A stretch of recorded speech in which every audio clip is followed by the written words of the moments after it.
90 ثانیه برای 24 ساعت کافیه؟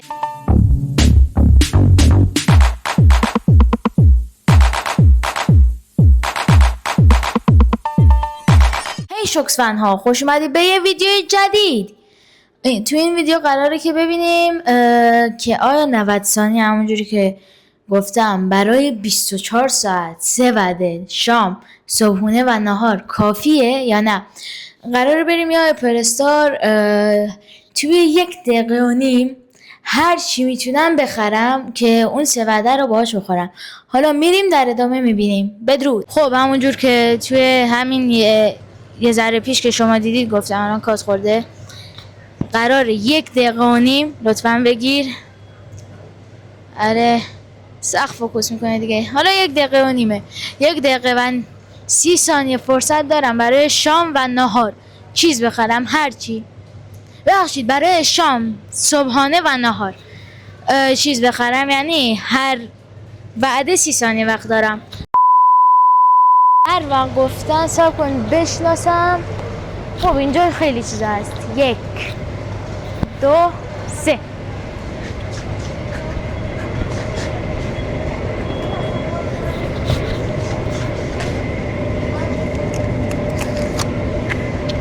این وای بیا بیا بیا بیا، اینو خیلی الان کمش میکنم. اینو بذارم. وای سوسیس نیست. خب اینو یه دونه حالا میذاریم بعدا.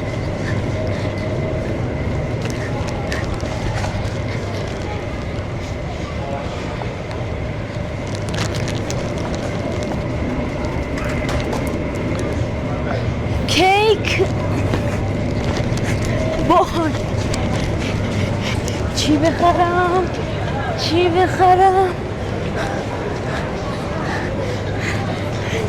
وای هیچی نیست اینجا ها. ای وای چقدر مونده؟ 20 ثانیه. کیک خب اومدم. تو رو خدا کیک. چقدر مونده؟ چقدر آخر کیک چقدر مونده بود؟ خب بله همونجور که دیدی من سوسیس و یه بسته انقدی برداشتم و نمیشد فقط به خاطر یه شب اون همه رو بیارم. اومدیم اینجا نشون بده. اومدیم اینجا کیلویا فقط یه دونه برداریم از همون سوسیس و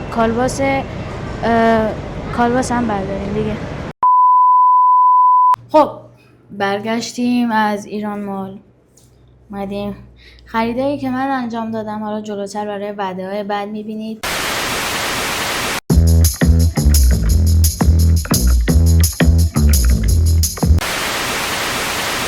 که هات خریدم و 2 تا از این نان 2 تا از این نون ساندویچ ها. نون باگت. نون ساندویچ دیگه. نون باگت. حالا نون باگت. ژامبون گوشت 95% پرملات 5 تا. میخوایم پرملات بشینیم قشنگ. یکم سوراخن کالباسا ولی خب عجیبه. 2 تا. فقط یه چیزی میتونم آب بخورم. حالا درسته نوشیدنی نخریدم. آره اشکال نداره. اوکی. آب جزء واجبات. به خب صبر کن. جز بهترین ساندویچ دنیاست اصلا.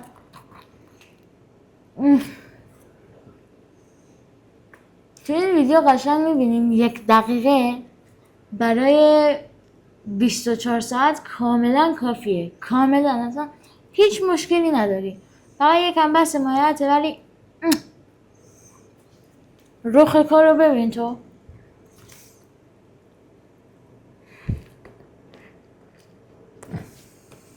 اصلا خداست. خب دیگه این وعده اولت. بریم که داشته باشیم وعده بعدیت رو. 2,000 years later. این بود از ویدیو وعده اول که حالا ساعت چنده تازه دارم شام میخورم. من برم اینام بخورم چون خیلی گشنم. ساعت چنده؟ الان ساعت دقیقاً 2. 2 نصف شب تازه دارم شام میخورم. دقیقاً ساعت 2. خیلی گشنم بود و دیگه فردا باید پاشم صبحونه و نهار و میبینیم که 1 دقیقه و نیم حالا 90 ثانیه برای 24 ساعت کاملا جوابه. ولی دیگه چاق میشی با این کالبا ساعت اینا. برن تا ویدیو وعده خب آقا، بعد اون وعده زیبای شام برگشتیم با صبحونه که انتخاب زیادی نداشتم. یه شیر کاکائو انقدی خریدم با یه کیک انقدی. یکم تعادلان نیست ولی یه بیشتر تمرکزم و گذاشتم رو شام و نهار و کمتر چیزی. منم به زور بیدار کردم، اصلا چشمم باز نمیشه. همین عالیه برای الانی که چشم باز نمیشه. انقدر خوابم میاد. الان فقط میخوام برم بخوابم تا نهار. این کیک ها رو دیگه همتون خوردید. عالیه مزه اصلا. مخصوصا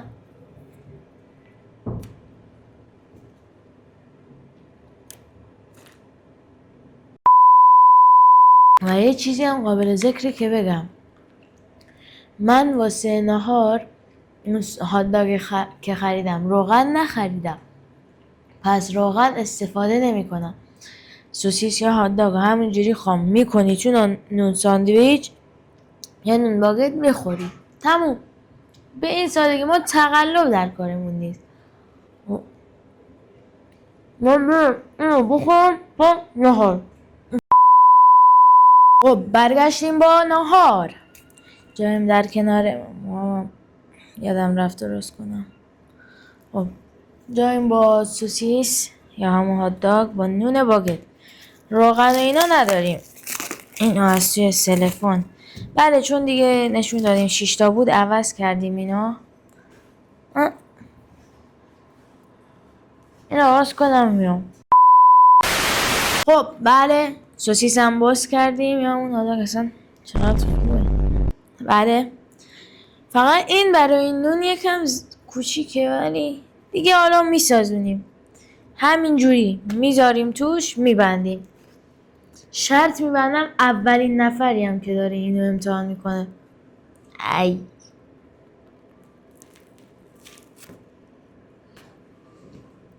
چقدر شوره.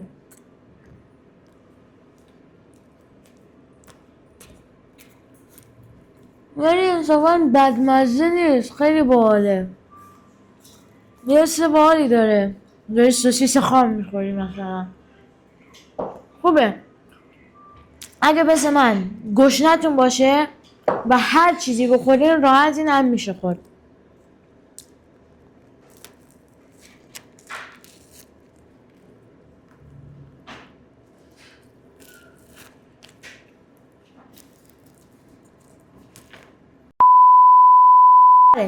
همونطور که اینجا میبینید فهمیدیم 24 ساعت هیچ برای 90 ثانیه هیچ برای 24 ساعت کافیه. خیلی هم زیادیه. دیدین که من یه شیر کاکائو کیک خوشمزه رو خوردم و یه کالباس و یه سوسیس هم بود که دیگه اونو بلعیدم. مگه اینجا نشونش بدم و واقعا عالی گذروندم امروزا و همه چی خوشمزه بود. بذار نهار حالا شما روغن هم بخرید اگه وقت کردید. و فعلا پایان آمد این دفتر. حکایت همچنان باقی است. این ویدیو هم تموم شد دوستان و برای ویدیو بعد حتما کانال رو سابسکرایب کنید، کامنت بذارید و این ویدیو رو اگه خوشتون اومد لایک کنید.